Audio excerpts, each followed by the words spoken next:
If we can, we're going to call to order. If we can rise for the Pledge of Allegiance. Pledge allegiance to the flag of the United States of America and to the republic for which it stands, one nation, under God, indivisible, with liberty and justice for all.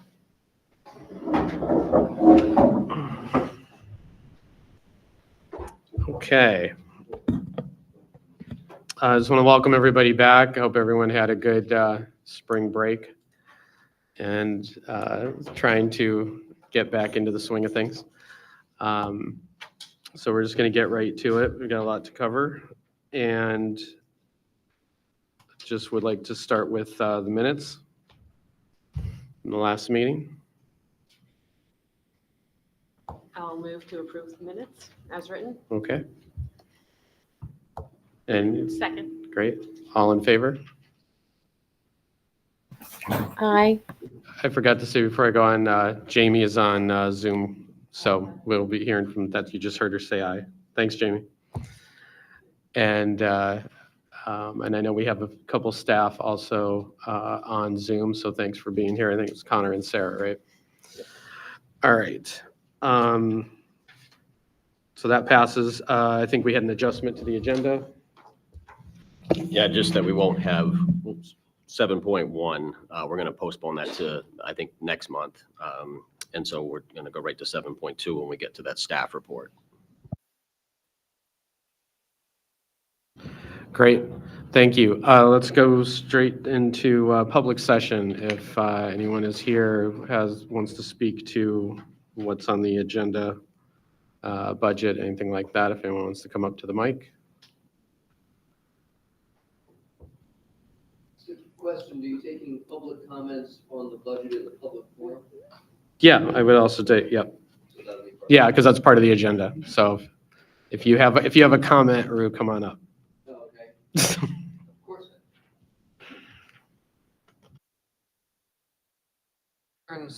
Good evening, Rue Dunn, 57 Green Street in Bath.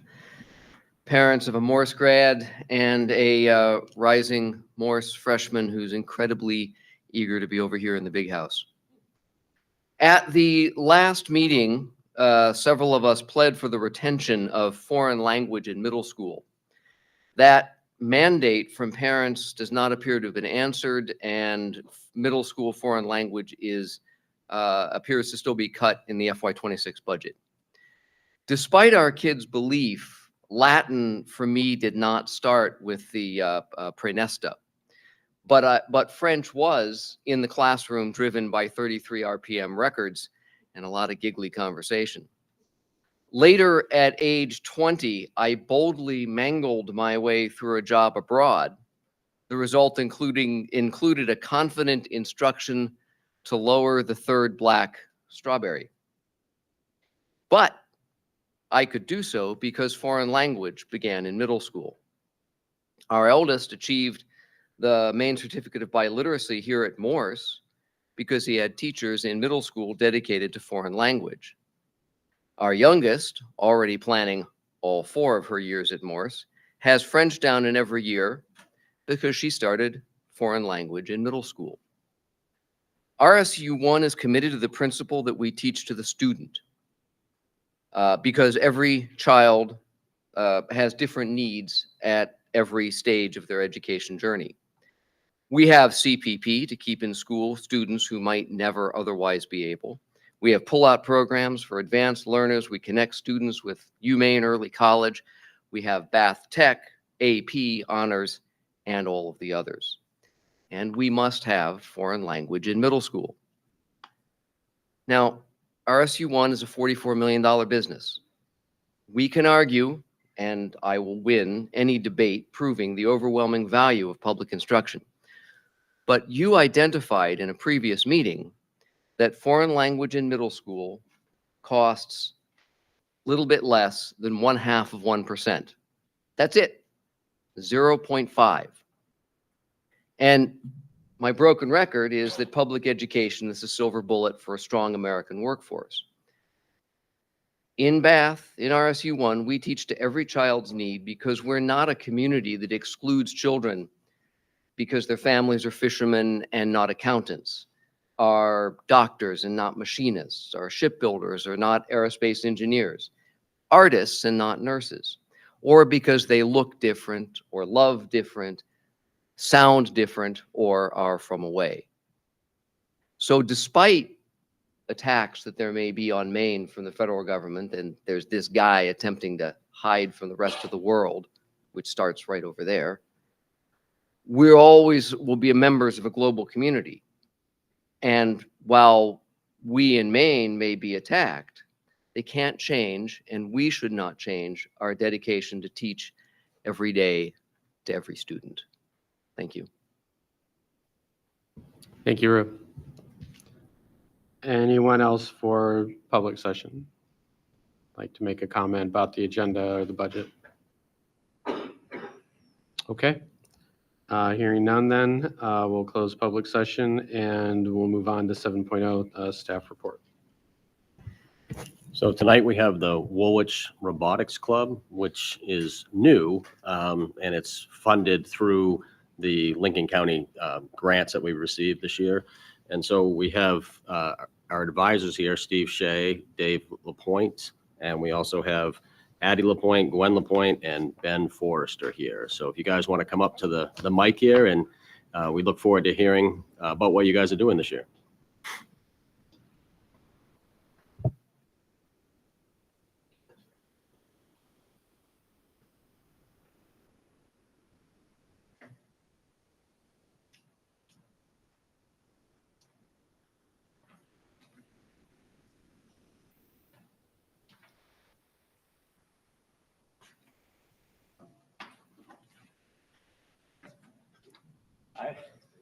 So we'll just make sure that just for the audience that might be watching things, is every time you speak, you just got to go to this microphone up here, and that's all.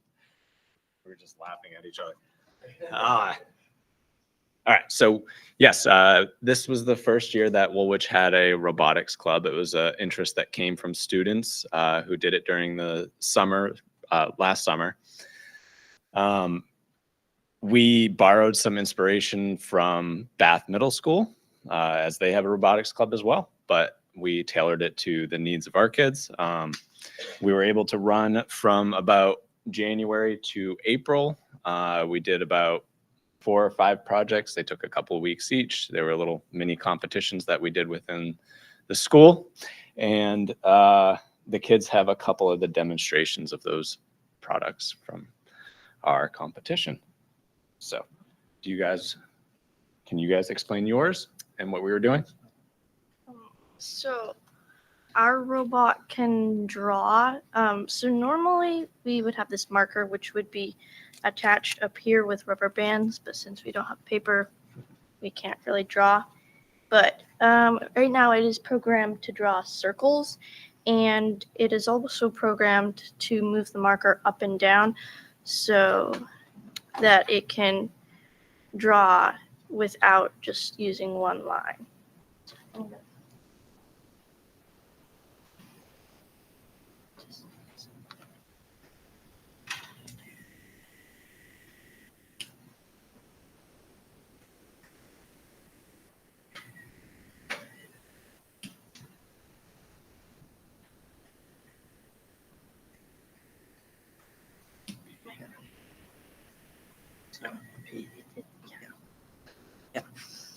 It was just on repeat, so it would have kept going, but that's basically what it does. Yeah, so we had 4 different groups that made robot art out of this competition, and we judged them based on how fancy their art was. Gwen, do you want to explain yours? This is my robot. It has an ultrasonic sensor on it, so when it runs into things, it'll tone, and I guess I'll show you.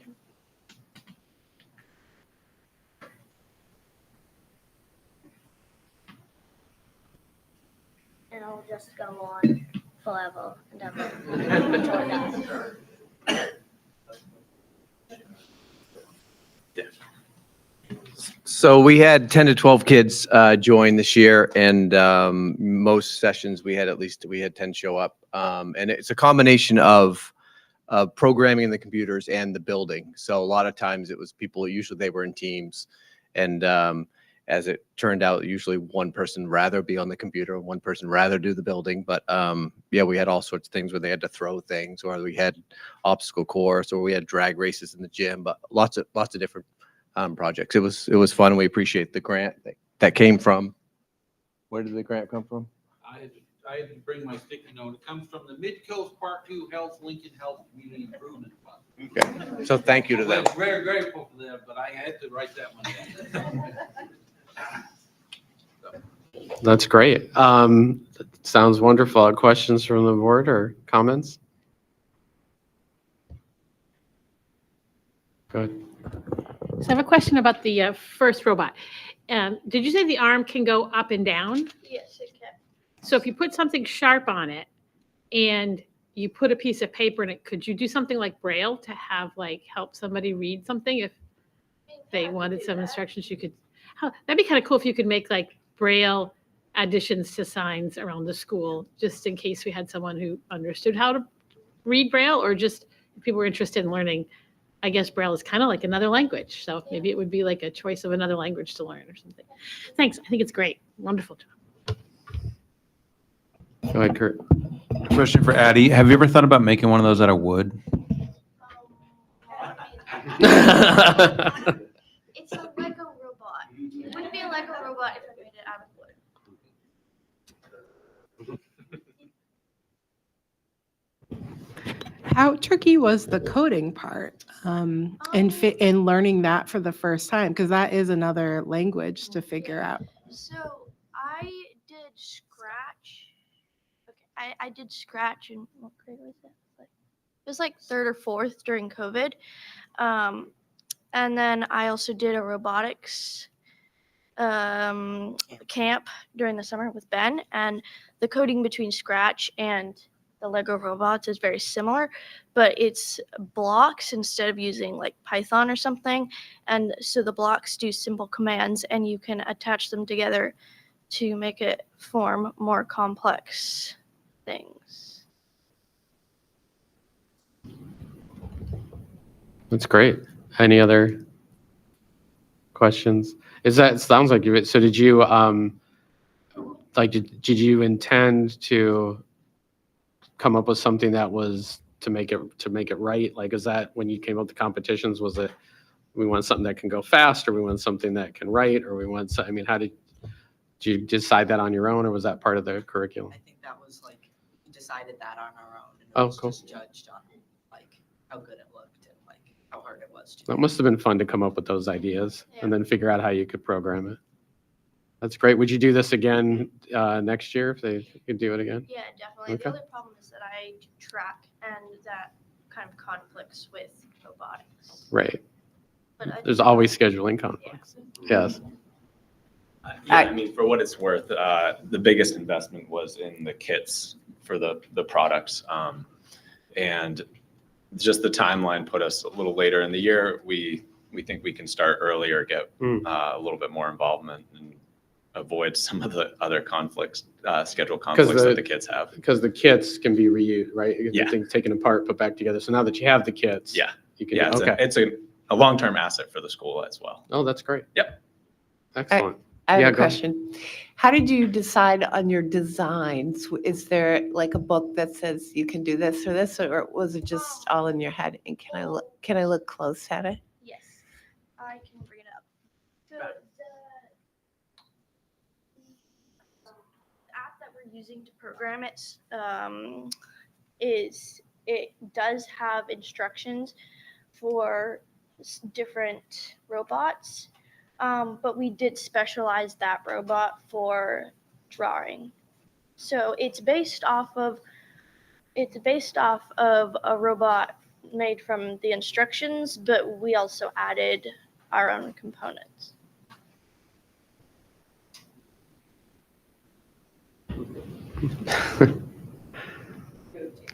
I will say for each challenge, every robot was very different. I mean, they have the base, but they just did their thing, and then when they brought them to the competition or whatever it was at the end, They all look did very not look different. like, Huh. they just did their own thing. So That's great. Any other comments, questions? Well, we really appreciate you being here. Thank you so much for showing us what you've been doing, and good luck continuing with us, into next year. That's awesome. Thank you so much. Thank you. That's cool. Here, if you want here. Look at that. That's very cool. So these are actual Lego? Yes. That's very nice. Well, they're not quite normal Legos. No, they're I know, just- but it's the yeah. Lego brand that Yeah. makes it. That's very cool. Thank you very much. All right. Always good to see great programs like that. And we know they're dedicated because it's over 70 degrees and they came out. So very impressed by that too. All right. 8.0, do you have a report there, Charlie? All right. So April is a very stressful time for students. There's a lot of preparation for SATs, ACTs, AP exams, and state seal of biliteracy exams. At Morse in particular, I believe we have 8 students who recently passed their seal of biliteracy in Spanish and 4, I believe, in French. Then Maisie Maines was selected as the SCLC Student of the Quarter this quarter. Spring Fling recently happened, which is a fundraiser run by the freshman class, which collects money for their eventual project graduation. The first spring sports events are underway with games, matches, and meets occurring over break. And actually right now, as there's a tennis match and baseball game going on. And then EF Tours, which is a international touring organization, which kind of works in conjunction with the school a lot, just recently returned from a 10-day Europe trip with, I believe, 10 students and a couple of staff advisors. And we really appreciate working with EF Tours through running programs like this. So that's what's going on. Great, thank you. Any questions for Charlie? I can vouch for the stress that's going on in my household too.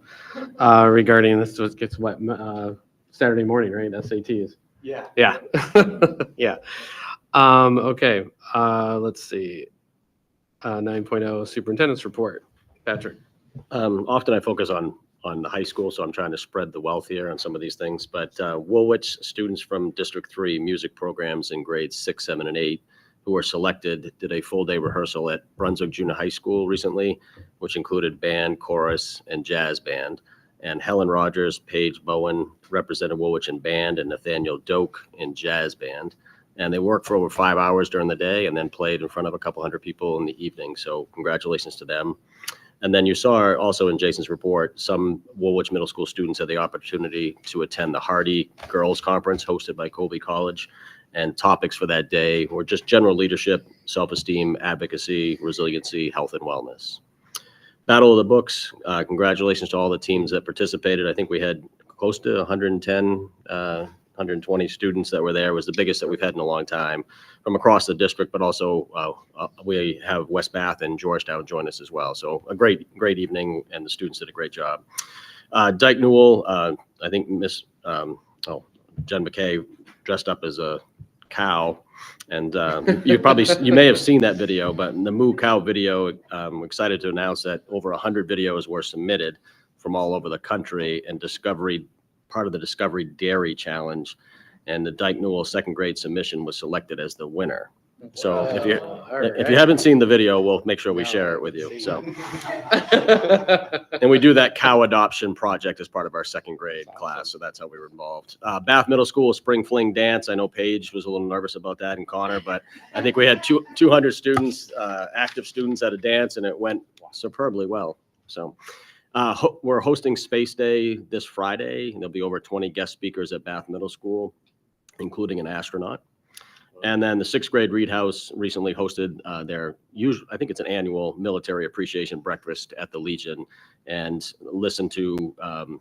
did interviews and listened to people and served pancakes to over 150 people.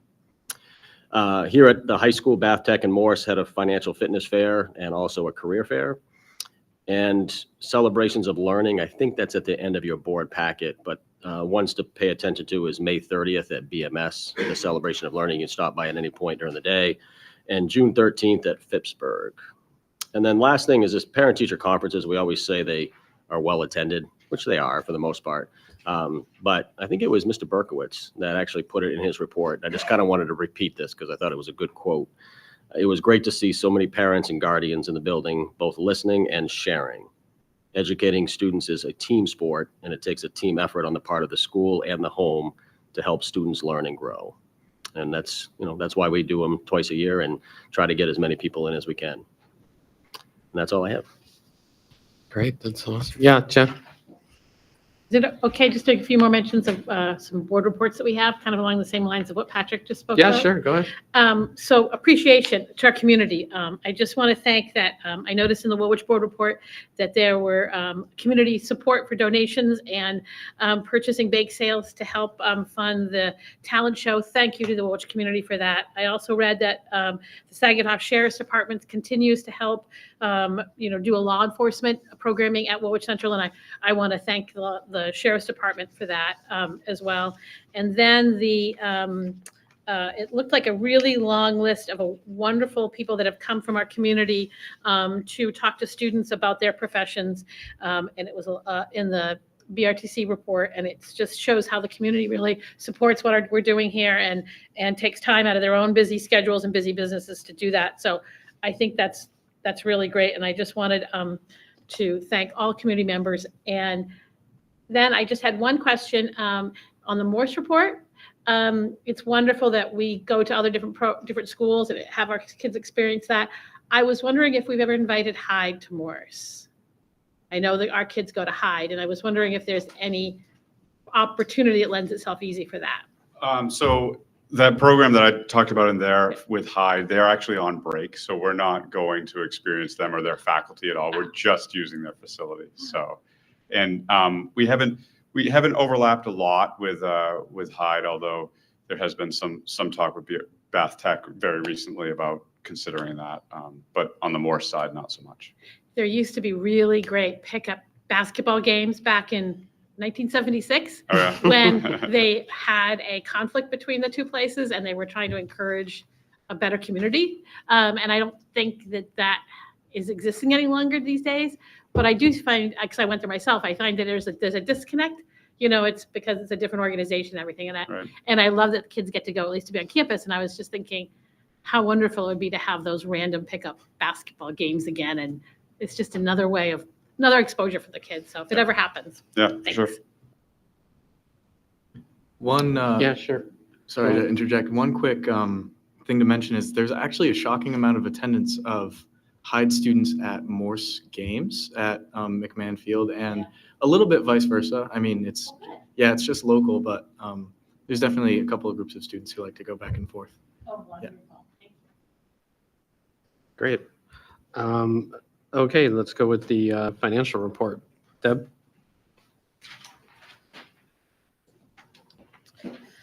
Hello, everyone. So tonight we're looking at the end of March. So moving right along, everything is going well and as projected. And we should have a small balance between expenses and revenues at the end of the year, which will help sustain our beginning balance for future budgets. So that's good. So we've spent 28 million. We have 5 million in income. We have 10 million in encumbrances, and that will take us through the rest of the year for all the payrolls. And we have 32 million in revenues coming in. So we have about 10 million more to receive, and that's in line with what we've done every year. And just working to continue on spending down all these grants that we have. And we're moving along with that. So. Great. Questions for Deb on financials? No, everybody's good. Because you always do a great job. Thank you, Deb. It's always clear. Okay. With that, we're going to go to old business. We have the second reading of board policies. And before we do that, we know that school choice was one of them. we've been talking a little bit about that. And I think, as was explained last time, for the school choice, we made some clarification in the policy to explain it a little better. I know we've tried with anyone who's inquired to explain that how we accommodate, how it's not a competition between superintendent agreements and choice. The choice is something we do here at one of the few, if not, I don't know if we're the only one, but one of very few in the state that offer choice at all, and it's optional. Superintendent's agreements are mandated by state law, so we have to consider that on a different level.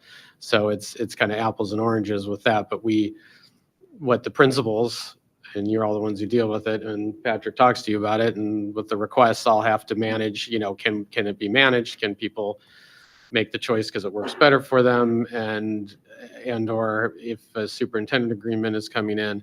And so I think this policy clarifies it. And just to reiterate, if there are any parents who still have questions about it and how it works and how it operates and why this and not that or whatever it is, can always contact the superintendent's office, and he, along with any of the board members, be happy to meet with parents, guardians who have questions about it. So with that in mind, we have to vote on these 4 policies. I'm just going to read it so people know what we're talking about. It's the job descriptions, GAB job descriptions, the GBEC drug-free workplace, JFBB school choice, and JLCD administration of medication in schools. These are all updated policies. And if do you have anything to add, Mark? Okay. And if unless there's any questions, can I? Yeah, go ahead, Kurt. Just a clarification question. Yep. Number 6, parents who make a school choice placement outside of the neighborhood will be given every consideration for siblings. What does that mean, every consideration? Meaning that if at all possible, if the siblings coming into that school, to keep them together, that unless there's just absolutely no room in the classroom or something like that, they would be allowed in. So you get the one in, the siblings would be allowed to come in unless there's some real problem that we just can't add one more student kind of deal. So you wouldn't have to apply again for the sibling. So no more consideration than any random student, right? No, there is more considerate, because as the sibling, they're pretty much, we're just saying we can't automatically do it in case that year, the kids coming in, we want them in there for kindergarten, and suddenly there's 15 more kids than we thought were coming to that school. That could be a problem. Most likely, though, there wouldn't be an issue in bringing a sibling in. So it's saying that they're considered before others would be considered. So yeah, you'd kind of go to the front of the line as the sibling. Okay. Yeah. And if there was, unless there's some issue. Yep. Yeah, go ahead, Jen. Can I move to approve if there's no more Yes, questions? and I just want to make sure we all okay doing all 4 together? Yes. Okay. I just had a couple. Oh, sorry. Yeah, Sorry. sure. On the GBEC and the JLCD. Yeah. It was just the gender. There's still his, her. If we could just change that Oh, okay. to there on both those. And both those? Yeah. Everybody okay with that? Okay. So Yes. So with those changes, and Jamie, you okay with voting on all 4? Are you clear? Yes, and Okay. I can second if you're still looking for that. Well, now that we are with the change, Jen, do you want to do the motion with the change? And then, I move that we approve all 4 of the second reading board policies along with the suggested changes. okay. Jamie, you want to second it? I'll second. Okay. Any further discussion? Okay. All in favor? Aye. All right, that passes. Thank you.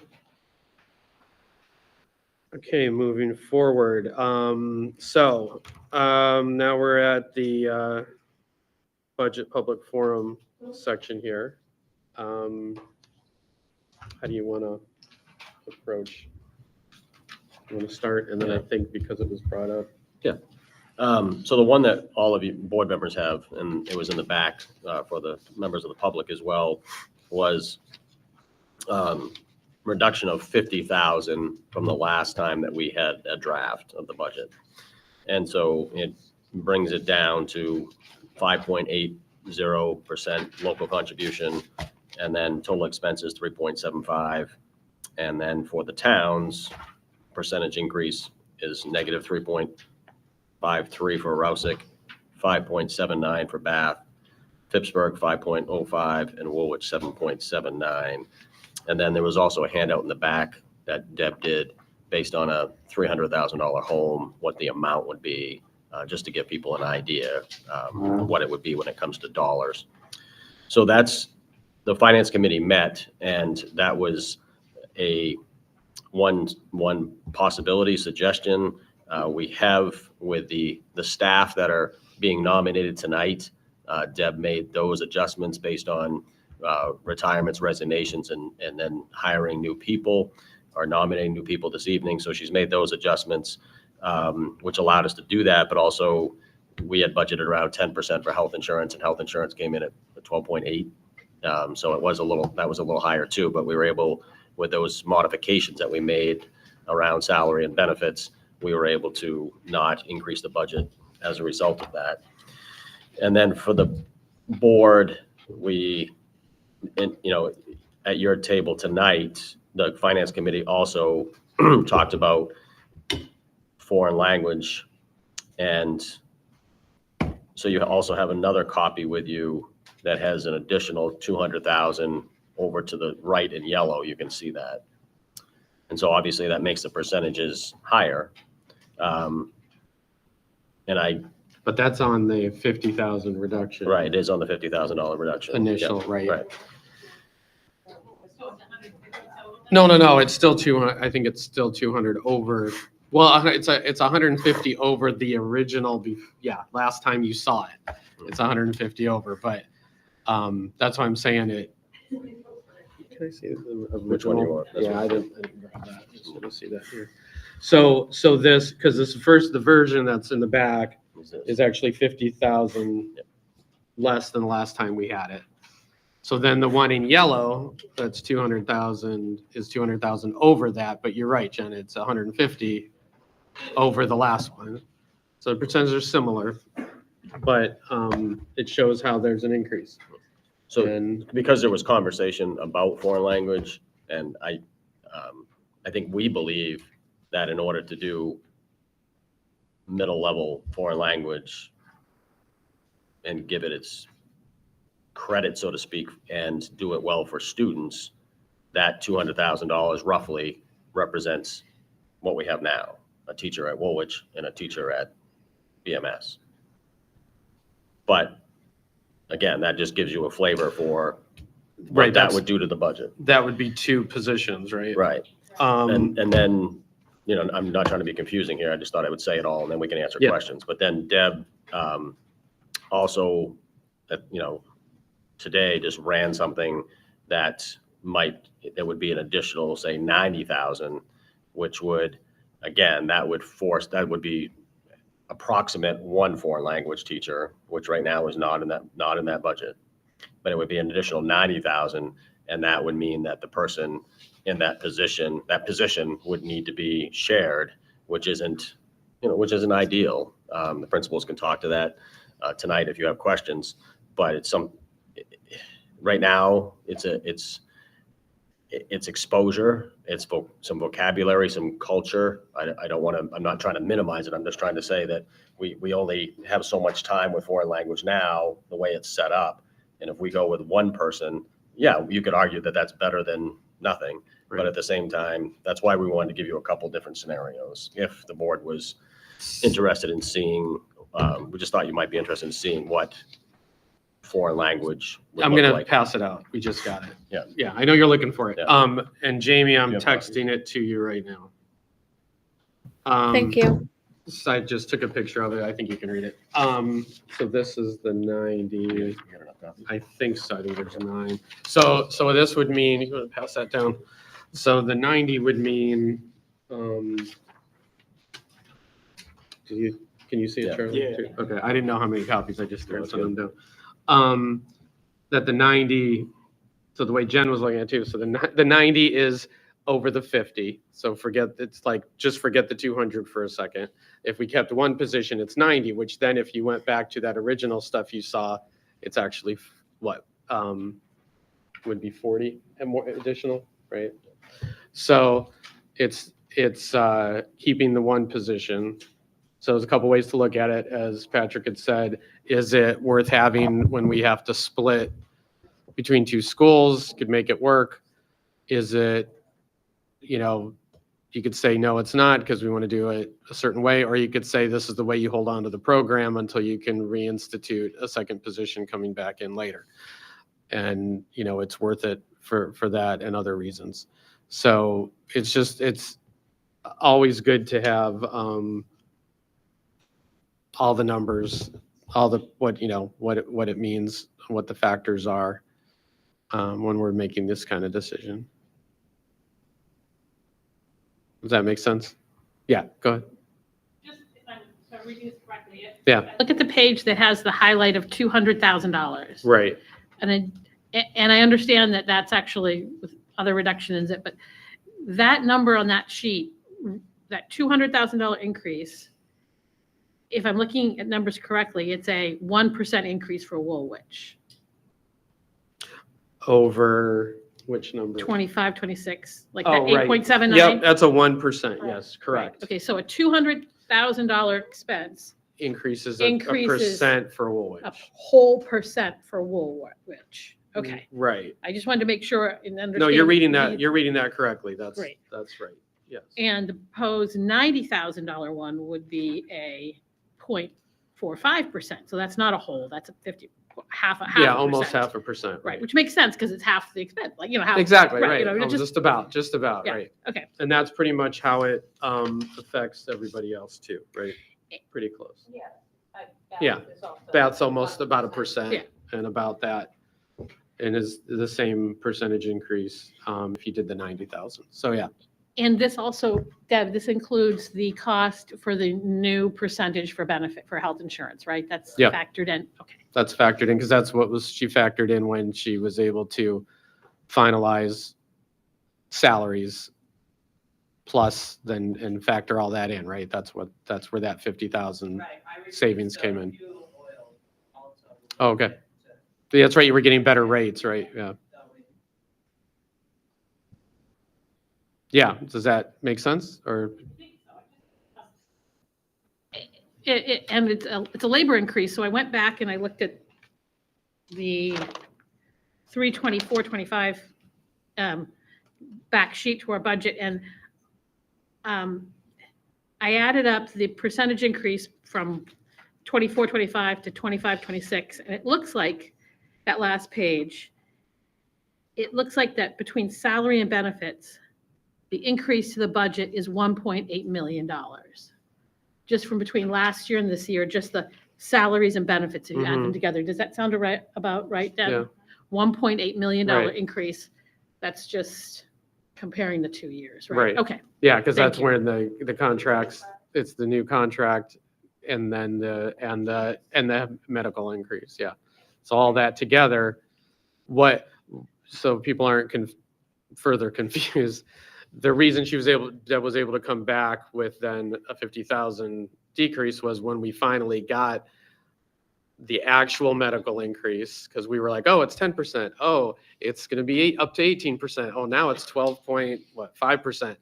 And then when she got the finals with new teachers coming in, some teachers retiring, how all that shifts and adjusts with the contract, then she was able to have a more accurate, this is what it's looking like now, and that's where that reduction came in. But yes, but in big numbers, it's about that 1.8 million for an increase from 1 year to the next. Yeah, it's a shift. There's a lot going on. So yes, Megan. I just have a question about, so if we did add in the 200,000 for foreign language, how many middle school students are at Woolwich? Jason, next year roughly. Next year roughly we'll have 36. Middle school students, okay. And then everybody gets the the foreign language, right? Middle school, I'm right? saying middle school age, right? Yeah. They all get, So you need a full-time for 110 students, and then we need also a full-time for over 300 students at BMS?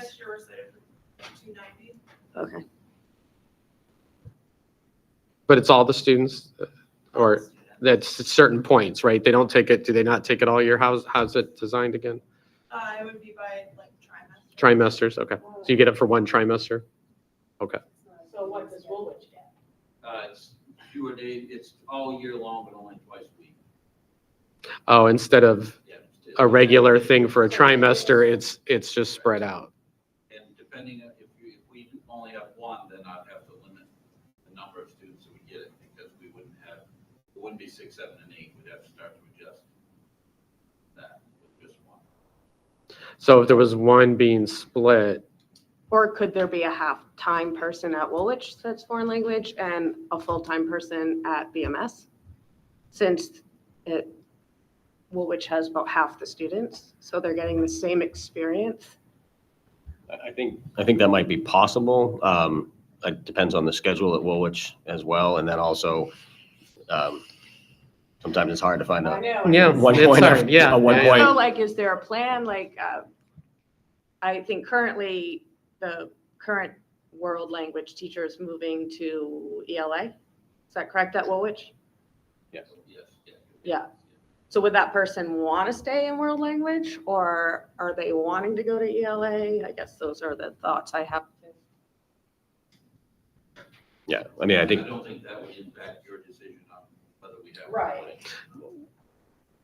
We'll figure that next phase out once we decide what we're Could Paige or Jason, could one of you speak to what having one person would look like in terms of schedule and grades served? Because right now it's 6th, 7th, and 8th grade for everybody. And I know that was one thing that you were asked to look into.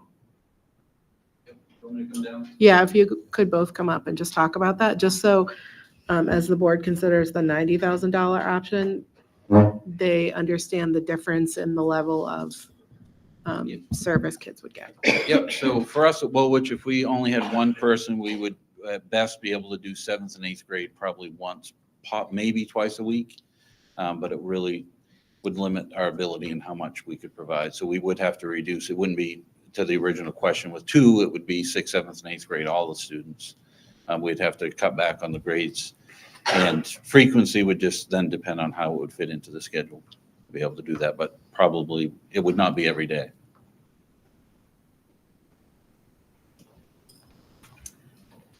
So at BMS, we would just have it for 7th and 8th grade. And that would again likely be in a trimester format. So students would receive it for approximately like 55 days. But that also, currently we would have to explore that structure, and that would also be making sure that the schedules are aligning both BMS and Woolwich. And so trying to navigate that and collaborate with Woolwich. So right now, students are getting one trimester. So currently all 6th, 7th, and 8th receive one trimester, all BMS students. And next year it would, if we were to share someone, it would just be 7th and 8th grade for a trimester. And I would just speak to having shared one originally. That's why we eventually grew to 2, because I can't say impossible because nothing's impossible, but it's incredibly complicated. And that's when it really becomes how much I'll be able to offer, because it will be when they have to be at BMS, when their kids are there and when they're with us, and then when are we doing math and science and everything else and when they are. So. And they do a reminder that BMS is Right. 15 school and the other is 15 school. And so a person, 1 hour would be lost and then come for the whole day of school. So again, not a good or a bad thing, just these are all the details we would have to consider. Let's say one school have 15 hours. Well, the person can only. Yeah, actually work for a certain. Person would have to work on one schedule or the other. So if they start at 7:15, they have to be done at 2. I guess I had another question too, where it sounds like it's more just like an exploratory of foreign language. Do you necessarily need to have a certified world language teacher to teach that?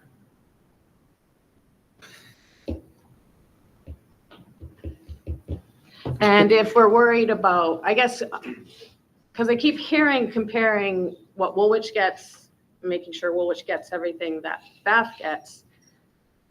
So my thoughts have been on this, like, maybe there's some things at Woolwich, if they want to keep foreign language, that could be cut, that Bath students don't get.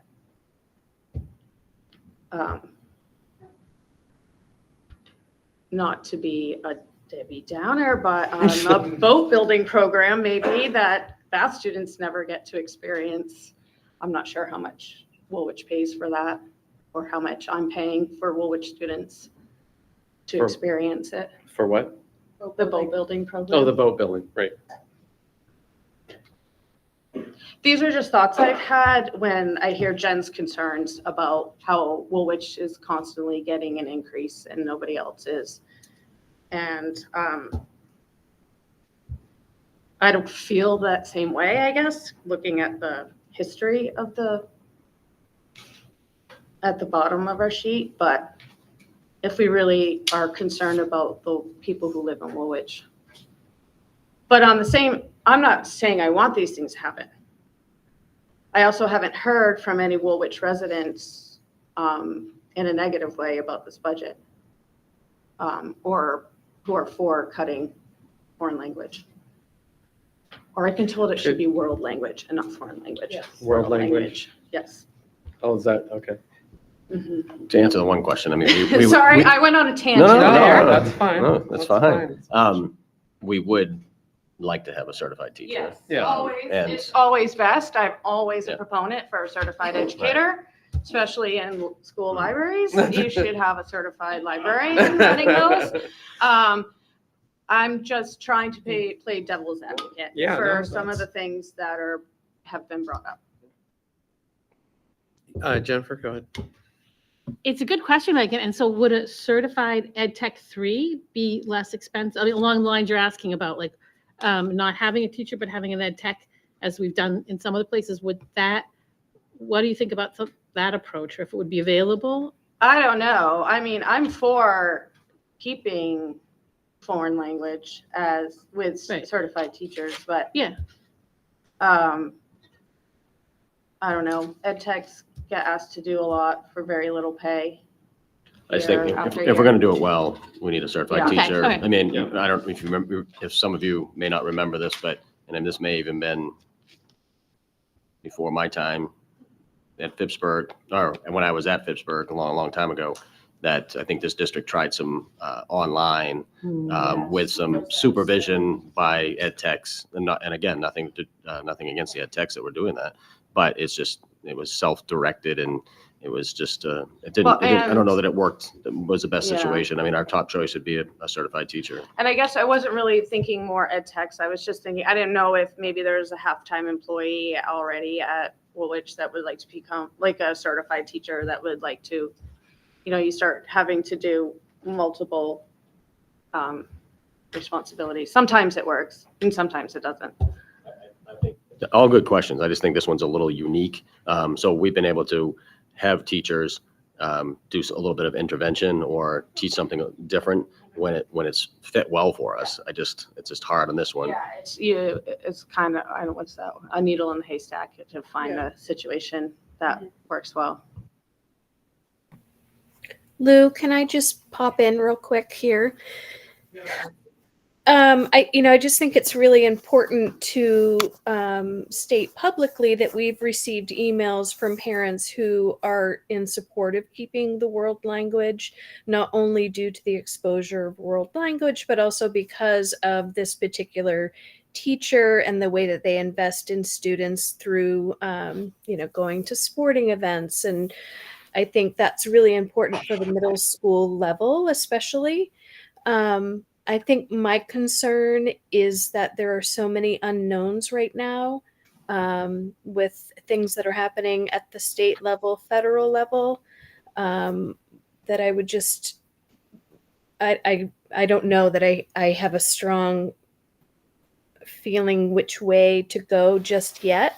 But I just wanted to mention that this teacher is, like many teachers at RSU1, very beloved, above and beyond what they offer for education. And I guess that's all I have to share for right now. Thank you, Jamie. Let me just ask a process question. What are we ending here tonight? Because we're next Monday, right? Is our Yeah, we have to have. we have to have something tonight, correct? I mean, next Monday, next Monday would be the drop dead deadline. Well, I know, but usually Deb's got the warrant ready to go Yeah, by next week. next Monday. Right. So in order to sign the warrants, basically tonight, we need to say, we're going to go with X number tonight. And you prepare the warrants and we go with that. It could still be swayed. We still know how things work with our final meetings where enough community people show up, things can shift and change. But let me ask the board, because I'm curious, I know people have been back and forth, seeing these numbers, the one where it's 50,000 down and now the one that's 200,000 or 150 over what that original budget we all saw last meeting.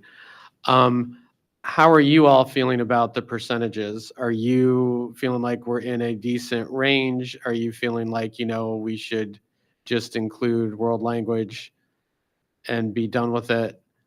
Because that seems to be the one controversial thing that we're all talking about right now. I mean, there could be other things, but right now that seems to be where we're at. So, it's a difference of a percentage point for most of the towns. Is that enough to say no to foreign language, or are you looking at this and saying, yeah, it's not that bad. Let's add the 200,000 in, which is really 150 over that original number. Because Deb, in her genius, is always finding and sharpening her tools and numbers. So I just like to hear from, if you don't mind, where are you at? Lou, I Yes, think no? adding the 200,000 back in makes me very nervous. Okay. And it makes you nervous because what? It's because you're now approaching like 7% for Bath and 9% for Woolwich and Yes, I don't know, it Pittsburgh. feels too high with everything else that's happening. Feels too high. Okay. Are you comfortable with the other percentage? What are we The at? 90,000? No, not the 90. I mean, yeah, the 90 is kind of a half percentage. I mean, is that a consideration in your eyes at all or no? Yes, I think the 90,000 is. Because then then you're going with the philosophy of it's not going to be great, but you're keeping the world language in middle school alive, and at least the 7th and 8th graders are getting it. Correct. Okay. Anybody else want to weigh in? Tricia, go ahead. Yeah, I kind of like what Patrick said, but in the two principles where if you're going to do it, you just do it like we've been doing it, because we tried the one before and it wasn't so good. And it's a kind of a logistical headache for the two schools. Mm-hmm. So I say if we're going to do it, we do the 200,000. And would you want to do it? I mean, when you're looking at the numbers, would you want to put that back in? That's where you're leaning? Okay.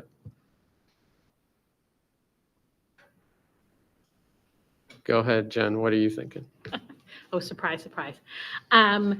Well, I'm just looking at the percentage increases, as Megan said, like between Bath and Woolwich, and, who experiences the biggest percentage increase? Percent is part of a total. So you really have to look at the cash amount they're going up, because it's easy to talk about 1 or 0.5%. Right, but what does that mean for money? Well, right? yeah, and it's, with the $1.8 million more in our labor and benefits, that's the starting point. And then everything else we add with all the other costs that we don't have a choice about, like the programs that are mandated that are coming, to serve our students that we have to do. This isn't one of those mandated things. Like, we have control over this the way we don't have control over so many other costs. And so I would look at, the $50,000 reduction is very grateful. Thank you, Deb, for finding that. I would like to keep it down to a 3% increase for my town, for overall. I'd like to have a lower percentage increase that we're passing on to our taxpayers to pay for, but there's not really an option there. So out of all the options that I think aren't great, I think the $50,000 reduction would be my Right, choice. which is the one that's leaves it at what, 7.79? Yeah. Okay, thank you. If I could add. Yeah, go ahead, John. Yeah. I know everyone's definitely been preaching the value of middle school education for world language, but I guess providing the student perspective, which is kind of what I'm here for, without my education in just taking Spanish in 7th and 8th grade, I wouldn't have been able to take Spanish at an accelerated course, passing my seal of biliteracy exam this year, junior year, allowing me to take AP next year and get 6 to 12 credits that translate to college level, saving so much money for my family if I were to attend. You won't have to. Yeah, I won't have to take language. those classes, and it also then gives the opportunity to do study abroad programs. And additionally, there are an increasing amount of students who come to Morse from other areas of the world, and in particular, there are these three guys. Names are John, Manny, and Milton, and they speak Spanish and Portuguese a lot better than their English. And my Spanish that started at the middle school level really allowed me to connect to these students a lot more and tell them about a volleyball team that we have, and now they're running with me on the track team, and I take them home every day. And I think that without that little bit of instruction, even if it's just a trimester 2 times in your middle school career, it really sets you up for a lot of very important opportunity down the road. Well said, thank you. Thank you for that input. Yeah. Yeah, sure. Like you mentioned at the beginning, Charles, there is how many students did you say? I think there's 4 French students that have that certification, and how many in Spanish? I believe there were 8 who passed the seal of biliteracy in Spanish and 4 in French, but those are kind of numbers that I gathered from speaking to friends who had taken the exam more than from the teachers themselves. Okay. It was just a general consensus I'd gotten. And that's the seal that allows you to exempt from college requirements, right? Yes. Okay. I believe it's 6 college credits in world language at University of Maine schools that are automatically awarded if you pass the seal of biliteracy exams. Okay. Yeah, that makes sense. Okay, thank you. I have a question for Charles as well. So you took Spanish in middle school. Was it, and I guess page 2, was it the same kind of model you're doing right now that he experienced when he was in middle school? Or is it shifted? Because you only had it in 7th and 8th grade.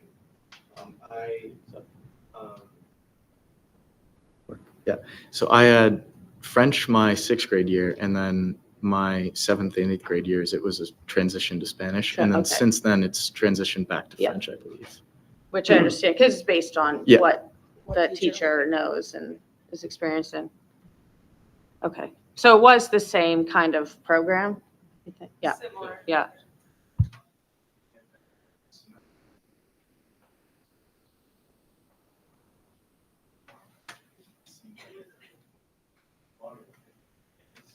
It used to be opposite their PE class, and then we transitioned to a new schedule in 2022, and that's when all 6th through 8th students received it for 1 trimester. So that shift happened in 2022. I guess too, I was just trying to get at there. You had a full-time world language teacher at the time. Yeah.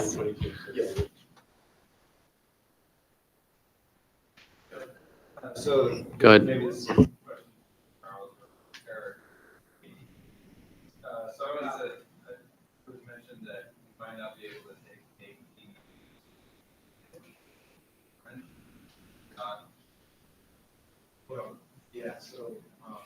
It's at Morse anyway. It's a 4-year program for both French and Spanish. It's honors 1 through 4, and the only way to be like allowed sort of to take an AP course in that and have the foreign language teacher be your advisor for it, because it's an online class run through UMaine, I believe, and you have to either excel at your language to be considered for it, or pass all 4 levels of the class, like honors 1, 2, 3, and 4.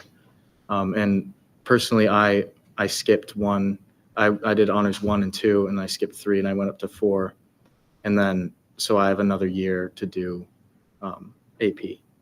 Right, and that's where you're saying, that's where you'll get, by doing the AP, you get those courses, so depending on where you go for college, you could save significantly, that unless you want to major in World language, I think you can put those prerequisites aside. Yeah, the seal by literacy, passing that exam already guarantees that, but then the AP is like on top of that. Right, so that's why you're saying it's even more credit. Yes. Got it.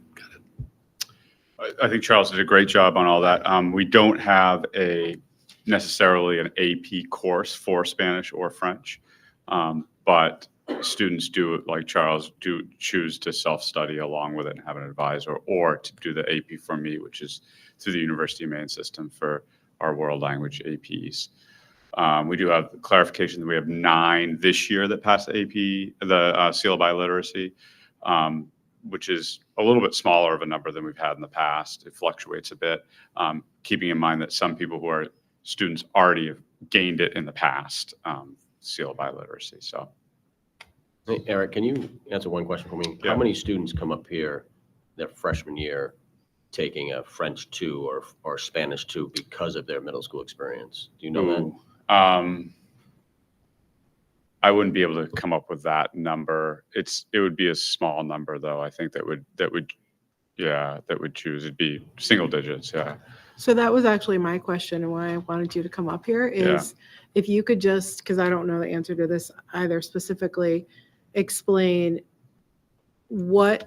how it would change the path for a student if their first world language class was as a 9th grader versus because we don't no longer have world language versus if we still have it, just so everybody can understand if it's an access issue for But as you age. it's already happening because they don't have, I mean, before it used to be French, now it's Spanish. So Yeah. if they're coming in 9th grade Spanish 1, they didn't have it in middle school because we Correct. just had Correct. French. Yeah. So it wouldn't change like the actual structure and trajectory of what they have access to take. It's just, as Charles kind of articulated, that exposure, and maybe being a little bit better at it. But you're not going to. We have very few students who then would come in on a Spanish or a French 2 level, and usually that, would come with some other experience as well besides their middle school language experience. Yeah.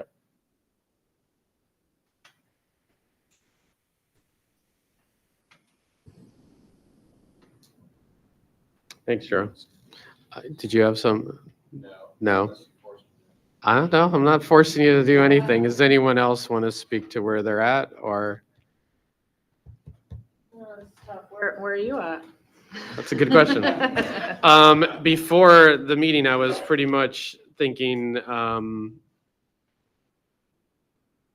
stick with the, as much as I want the world language, stick with the 50,000, but now I'm kind of leaning more toward possibly adding money back in. When I look at actual numbers and the fact that this is something we actually have had parents calling about, writing to us about. So it's not like with some things where you're like, oh, do we do this? And you don't hear from anybody. We're hearing from people. And so I have to take that into consideration. And so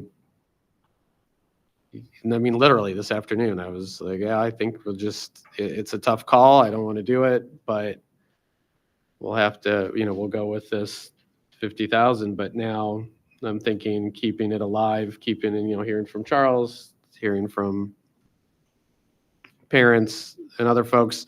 It's not just a matter of the kids coming in and knowing the language, but it's just the exposure to culture. It's the exposure to all that. I mean, my oldest had Spanish, and it was Spanish when he was in middle school, and then he pursued it, and he did go abroad and was in Spain. I mean, it made a that, and he first got that exposure early in middle school, and my youngest also got the exposure, and ended up taking French and it for his freshman year. But yeah, so I get that, and it does.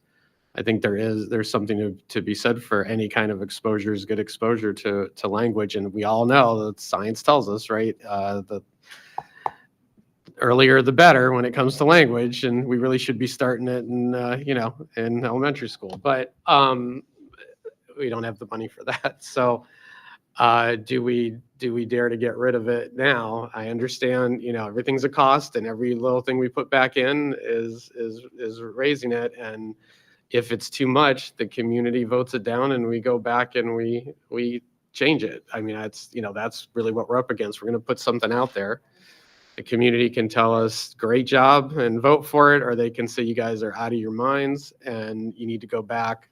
And there is a lot of unknowns, and I agree with Jamie on that, because I was talking to her about it before too, and was of that same mindset that I'm not comfortable doing this. But I don't know. It's a very difficult decision. That's why I was curious if other people were definite where they wanted to be, because I keep going back and forth myself. But yeah, go ahead, Kurt. Thanks for that. I'm just thinking about last year, about how we heard from so many people and so many students about adding stuff back in. And I don't remember the exact number, Deb, if it's even possible to know, what version, how much was added in when. So maybe that's not, important. Yeah, was it one? I don't know. I would have to see my. I think it was Right. four or five positions. Sorry. Well, yes, and not to try to go back there and figure out the exact number, but I kind of saw it. I think we talked about this sort of as like the tax you're paying from COVID, and I don't think we should look at this year in a vacuum and just say, well, now we got to add this in, now we got to, or not cut this. We added a significant amount in last year, and are we just going to do that every single year forever? My taxes probably won't go up very much based on this draft that that Deb estimated, but there's a lot of, it's just is it going to keep moving every year? And then next year, what's it going to be? I would be more comfortable kind of with, with what Jamie said, not knowing the future. And we added a lot in this last year. We're going to take a break this year. Next year, there's going to be stuff. It just seems like it's just going to keep creeping and creeping. Yep. And it is creeping and creeping, and it always does, and there's But always something. At what point do we check ourselves? Well, we do check it. I mean, let's be clear. We cut a lot this year already, though. I mean, there were a lot of things we wanted to. Well, yeah. I mean, don't look at me like, well, what did we cut? They wanted to add a lot of non-labor stuff, and we had to cut it way back down to almost flat. There's a from no, not last year's budget. I'm not saying cutting, but I'm saying from the proposed budget. So there's always stuff. Last year, I think, was unusual in the number of positions, and it does mean, okay, you do this and now you're carrying it forward. And to stuff Jen has brought up, it's like, oh, that was a great grant and we all loved it. Now we depend on it. Now the grant's gone, and so then we take it up. And yes, we have done that. And I think you're right, Kurt, and Jamie's right too, in that we are now at a place where we don't know what's happening on the federal level. There's a lot of iffy things happening on the state level, and what are we willing to gamble? We add this back in, and then suddenly we find out what else the USDA is not going to give us on that end. That is something to consider. So, yeah, go ahead. I think last year we added a lot. We added positions for social workers and mental health. Those were positions that were actually added In this case, we have eliminated positions, and we're right now thinking about maybe not eliminating them and keeping them in the budget. So, and so we've. That's got- true. It's not an addition. It's, Yeah, we're it's a not adding maintaining here, of, we're not just adding. Maintaining That's where true. we cut. Good I point. mean, cost went up for all the educators, which is a great thing, but of course it throws our budget way up. So we chose to cut in other areas where we could, and just so you know that this is a cut. We're just trying to, do we need to cut this position or leave it in? Right. So it's not like we're adding anything new.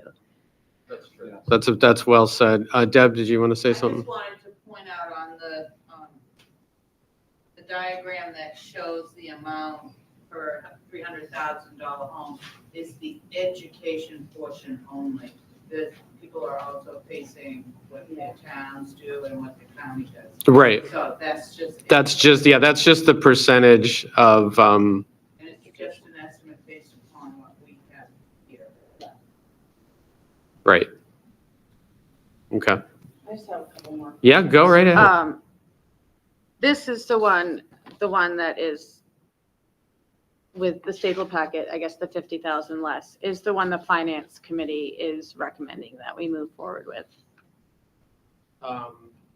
Yes, it's the, well, so what we came up with, yeah, was 50,000 less, but we, at that point, also said, let's show them what 200,000. Okay.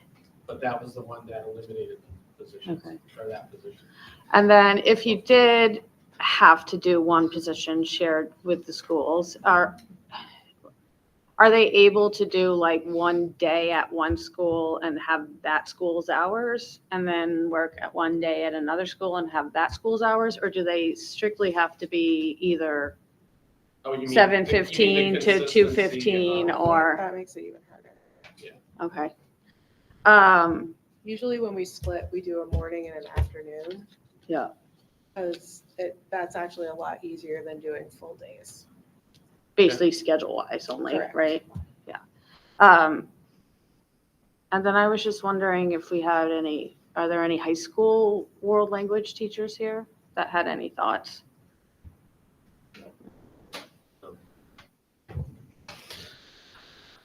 Go ahead, Jen. So I guess my question, Patty, there was thank you for that comment because it makes me think differently in different ways, and I like that. The positions that are not in this budget, they're positions that we're really not eliminating altogether. Was my understanding, unless I've understood this correctly. There are some positions that we're not choosing to fill that because they weren't fillable from when we budgeted for them last year and didn't end up using that money to pay for a person because we never got filled. And they're also shifting positions from putting somebody in one school, even though they're eliminating that, they're putting that same person someplace else. So we're really, my understanding was we're not eliminating any, there is a reduction in some areas because we're moving people around, but there was really very little actual people being eliminated from our total cost of labor and benefits was my understanding, but maybe. Yeah, but forget people. We're talking about positions. So next Monday, when you vote for this budget or adopt a budget, right, we also are going to ask you to vote on elimination of positions, which is going to include, you got to look at it from a position standpoint. So we're doing away, I don't have the list with me, I apologize, Right. but like English at Morse, I mean, that position is no longer, in this budget. Because it's not needed, right? World Because language. because Yeah, of I the mean, number we- of students to serve didn't Right, require it. right, Okay. but it's a reduction of a position. Just like the 3 or 4 ed techs that we have in there is a reduction of positions. The 2 world language teaching positions is those are all reductions, eliminations of positions. But doesn't impact the budget because not all those people have stayed in the budget, right? Except for. No, because we could have, like, for example, Right. with special ed, we would have had to fill, I sent you guys the backup. Yeah. I mean, it's a domino effect, but if Right. we hadn't reduced or we hadn't eliminated those positions, his budget would be that much higher. Right, Because we have to do. Right. With special, Yeah. with special ed and with ELL. Right. right. Those- But no one lost their job. Everyone stayed within the system, right? One I mean, person. Well, one person is. So the total impacted by it. impact to the budget But that's impact on people. We're talking about. Right. you're talking Right, about if you people, wanna- I'm talking if you- about yeah. Positions. Well, So. I'm talking about the impact of the budget. So like, how does the budget move with all those changes? And if there's only one less person in our salaries and benefits group. Then It's a lot of positions that we're, but because we're leaving already. Oh, Who we right. move, Right. we just did their stuff. So a lot of positions are gone. So shouldn't, To so that get to one, the 2.2 million that we is that 2.2 million removed from the wish list budget or from last year's budget? If you look at page 8, Jen, on the bottom, Yeah. the detail shows you what is not being filled. Yeah. So even with those positions not being filled with budget, with labor, and so we didn't fill all those positions. And still, the salary and benefits for our budget still went up $1.8 million. That's correct. Yes. Okay, so we're still up at $1.8 million with less positions. Yes. Well, kept the people, lost some positions. So we didn't, Right, but you still, if you're talking people, there's still one person who's not gonna. so the $1.8 million, we kept it. Well, yeah, then it would be an additional. Yeah. So I see what you're saying. It's still an increase, significant increase in labor. And I get that, but at the same time, if we haven't reduced, I don't know how many we're gonna bring to you next week, if it's 7 or 8, those positions that we're doing away with, to have you vote on next week to eliminate those. I mean, without those, it would have been that much higher. Thank you. It would have been $1 million higher. But that was the amount of labor From last year's budget. from the proposed of people who had rolled last year. Right. That got rolled into this year. And we kept every person that we had. Would have been It would 2.2. have been $1 million. Would have been 20% for Woolwich. Can you guys turn on your microphones? Please, so I can hear. Yeah.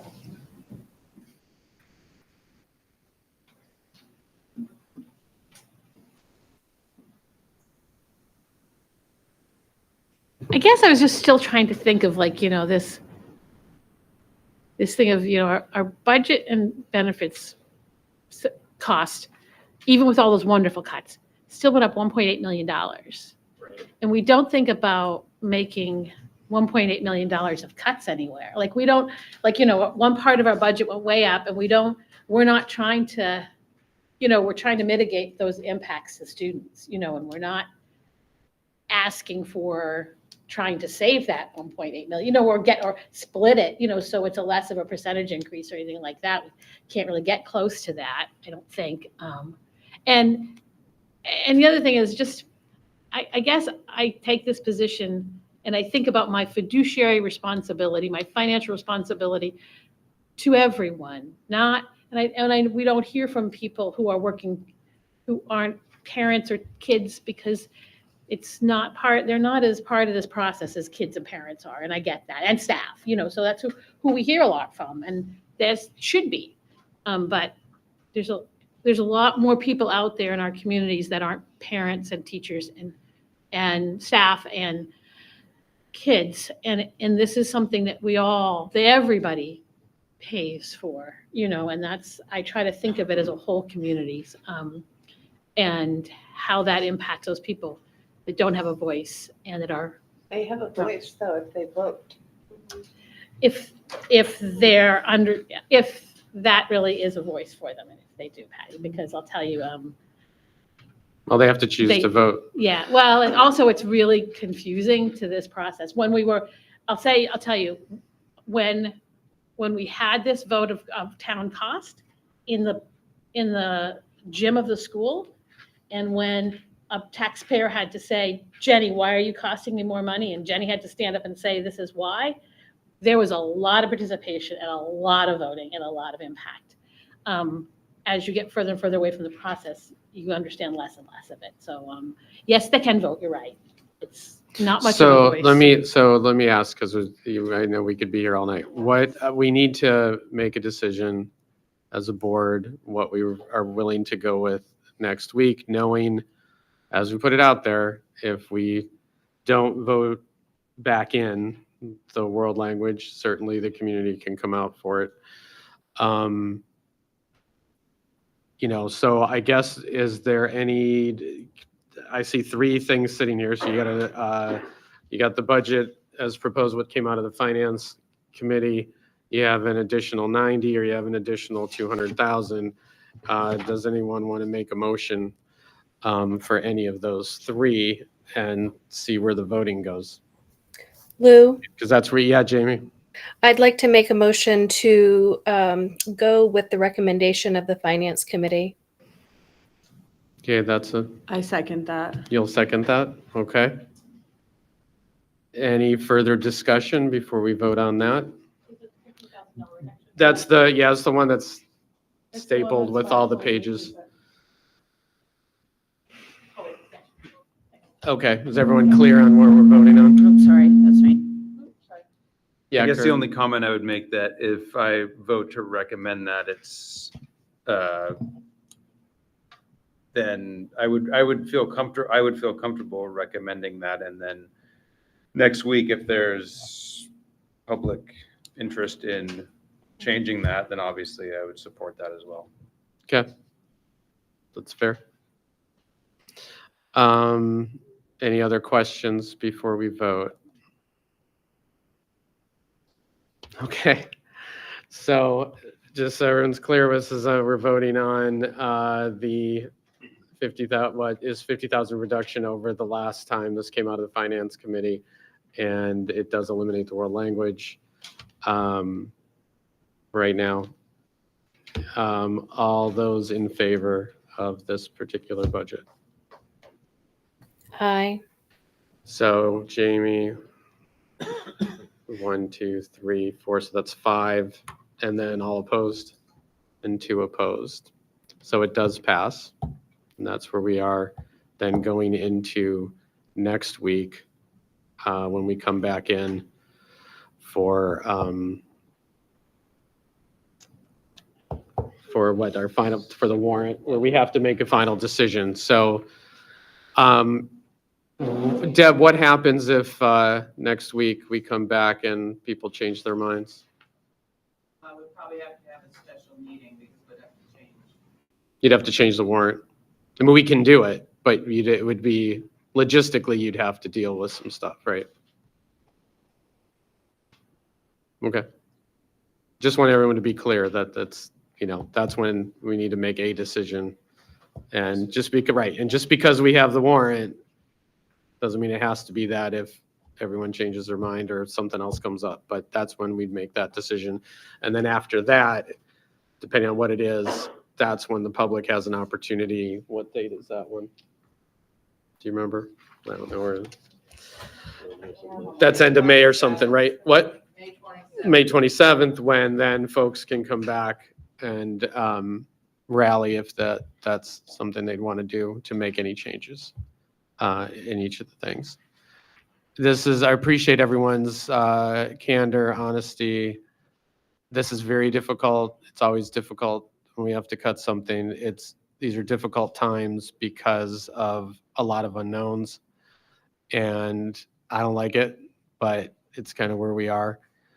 And we could be cutting a lot more if that's, that could easily be something, and we'll see how people feel about these percentages and see who comes out next week. All right, that's where we are with that. Thank you all for the discussion, and I appreciate everyone speaking out. 11.2. Let's get to our other field trip requests. Is an action item.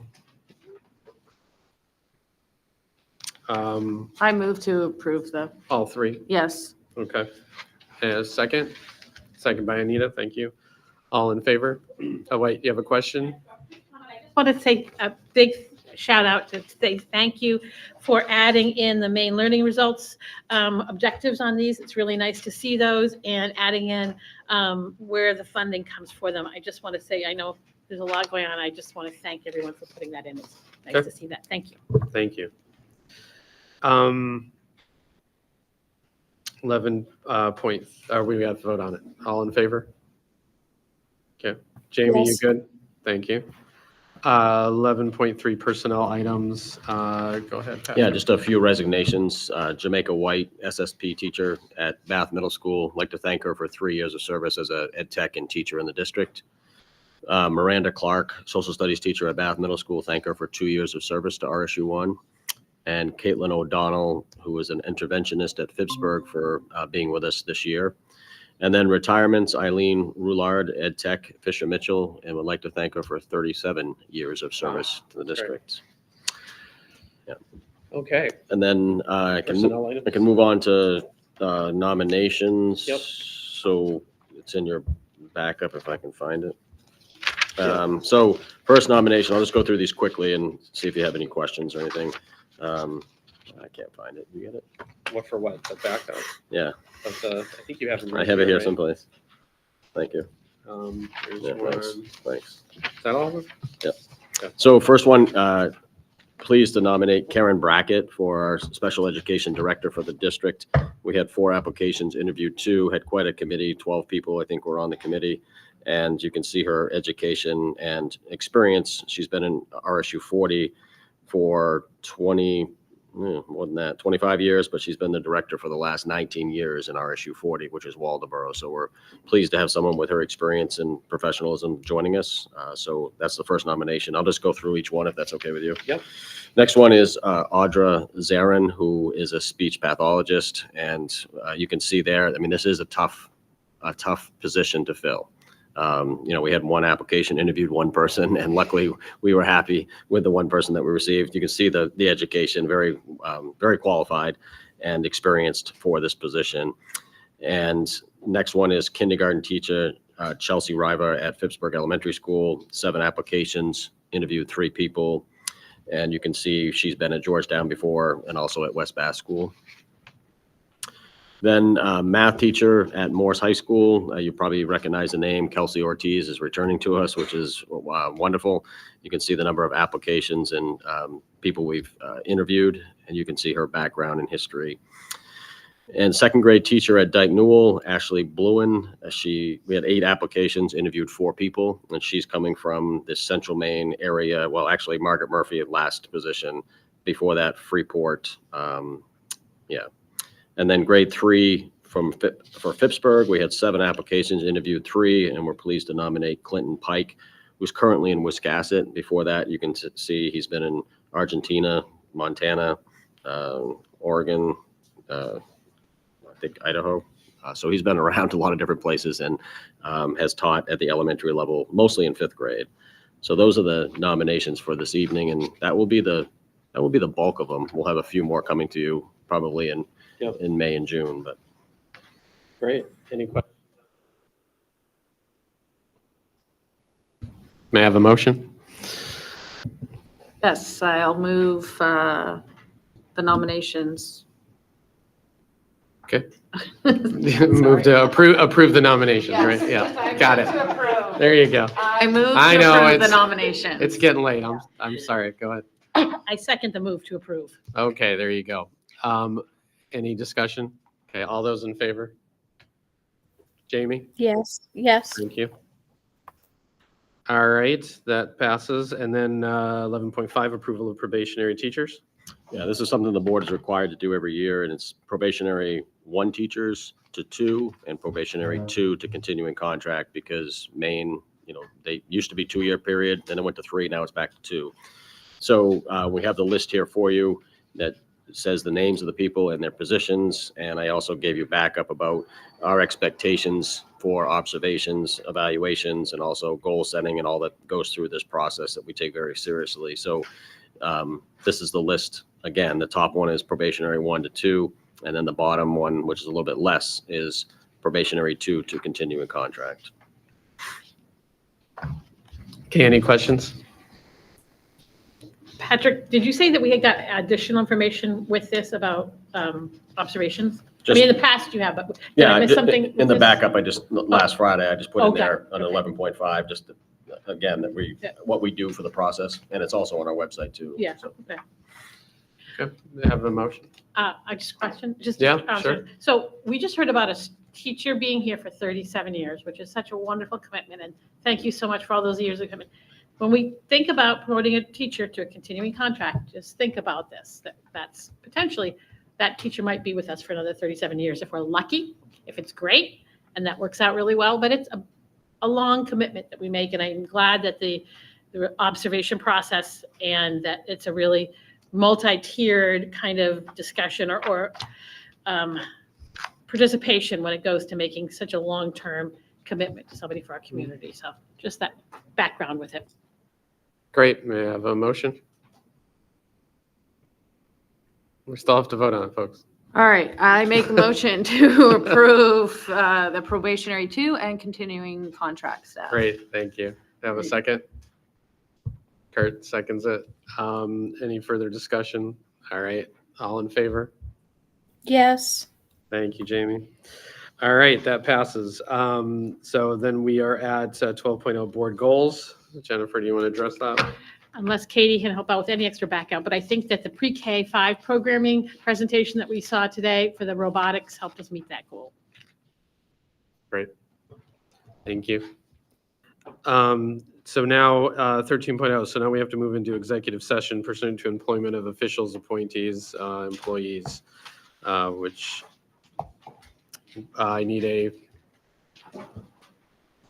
motion to move into executive session. I make a motion to move into executive session. Thank you, Megan. May I have a second?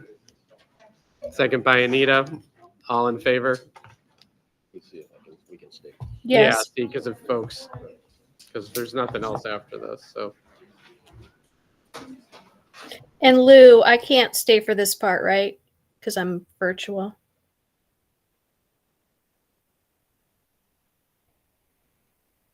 I'm going to guess that's a yes.